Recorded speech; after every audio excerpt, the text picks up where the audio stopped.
Viral ngayon sa social media ang kumakalat na larawan nila Sugar Mercado at Willie Revillame. Kung saan ay may naganap na kasalan sa dalawa, walang specific na petsa kung kailan, kaya hindi nakagulat-gulat ang balitang kasal na nga ang mga ito. Matatandaan kamakailan lang ay kumalat ang larawan ng pag-propose ng kasal ni Willie Revillame kay Sugar Mercado, bagay na kinakiligan ng ilan at kinagulat ng kanilang mga tagahanga. Ayon sa isang sikat na entertainment news site, ay ginawang secret wedding at pribado upang hindi na kumalat at pag-usapan pa ang bagay na ito. Naganap nga ang kasal noon nila Sugar at Willie sa Tagaytay kasama ang ilan kaanak nito, mga ilang taon na din ang nakalipas.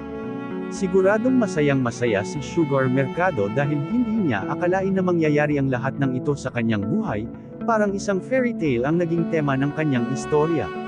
Nag-abot naman ng pagbati ang ilang mga taga-hanga nina Sugar at Willie, sana daw ay isa publiko na nila ang kanilang relasyon dahil bagay na bagay naman ang mga ito.